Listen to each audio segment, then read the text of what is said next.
Olá, alunos do segundo ano. Vamos para mais uma aula de filosofia. Hoje nós vamos estudar o pensador inglês John Locke. Tá? Nas aulas presenciais e em algumas aulas já uma aula remota, nós estudamos Descartes. Descartes era um pensador francês, tá? E que tinha como na sua filosofia a sustentação de uma filosofia racionalista. Lembrando que na filosofia moderna, a principal discussão foi acerca de como o homem podia conhecer, o que ficou conhecido na história da filosofia como teoria do conhecimento. Ou seja, vários filósofos debateram, discutiram, conversaram, dialogaram a respeito de como o homem é capaz de conhecer, como é capaz de produzir conhecimento.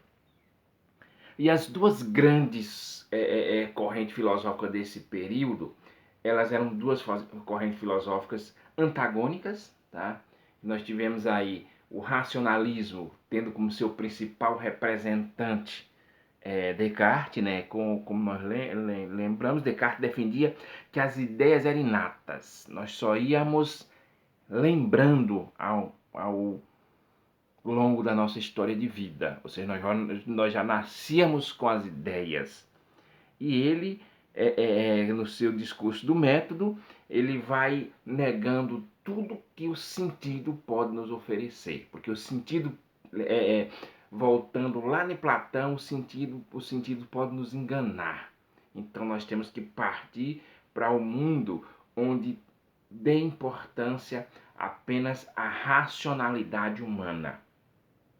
John Locke, diferentemente de Descartes, antagônico ao pensamento cartesiano, ele vai defender que o ser humano ele vai aprendendo, ele vai conseguindo conhecimento a partir das experiências que ele vai tendo. Então ele faz parte da corrente empirista. Eu só conheço na relação sujeito-objeto, tá? que é uma discussão que vai pautar essas duas correntes filosóficas, empirismo e racionalismo. O racionalismo ele vai dizer o seguinte, que o mais importante no processo do conhecimento é o sujeito, ou seja, é o ser humano. O ser humano é o agente do conhecimento. Os empiristas vão dizer, olha, na relação conhecimento entre sujeito e objeto, é o objeto que se deixa conhecer pela razão humana e não o contrário.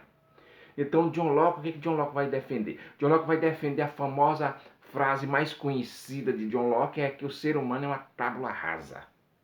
O que essa expressão significa tábua rasa? Uma folha em branco. O ser humano, quando nasce, ele é uma folha em branco.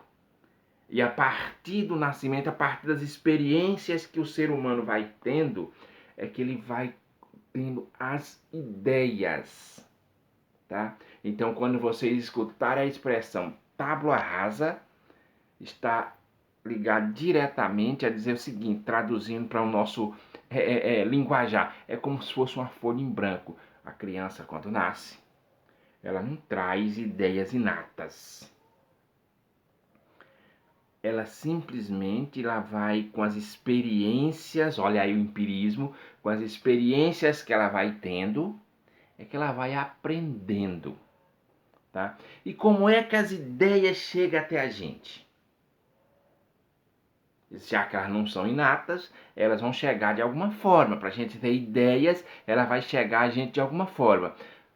John Locke vai dizer que as ideias, elas vão chegar através das sensações, tá? Da sensação. O que seria essa sensação? Como é que a gente consegue? Olha, através do estímulo externo, ou seja, a experiência, tá? A experiência. Então, nós vamos ter os estímulos internos nas sensações. E nós vamos ter dessas sensações, que são os estímulos externos, nós vamos ter as primárias e as secundárias, tá? As primárias eu vou pegar na textura, são aquelas coisas essenciais ao objeto, como textura, como a água, ela vai ter sempre aquela textura. Isso é fundamental. E vai ter as secundárias, que é, por exemplo, na questão da água. Nós sabemos como é que é o processo que sempre a água se apresenta. Ela vai ser composta de H2O. Então isso é o que faz a gente ter a sensação primária da água. Ela tem aquelas características que sempre você vai encontrar na água, independentemente do estado que ela esteja. E vem as sensações secundárias. As sensações secundárias, tá? Que são o que? Quente, frio, gelado, mais frio, amargo, doce, salgado.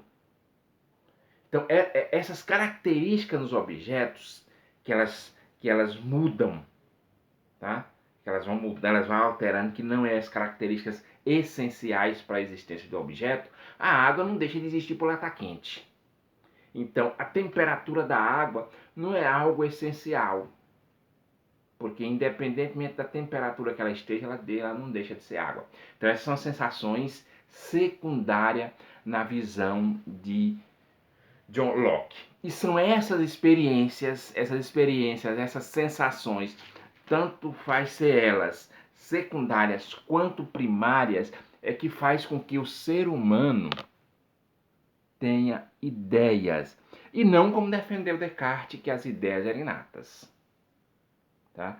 Então, as ideias... Então, nós temos aí as duas principais correntes filosóficas da filosofia moderna, tá? Que vai debater a respeito de como o ser humano pode conhecer. Então, nós temos aí, ó, Descartes dizendo, olha, o ser humano, as ideias que o ser humano tem está centrada na sua capacidade racional.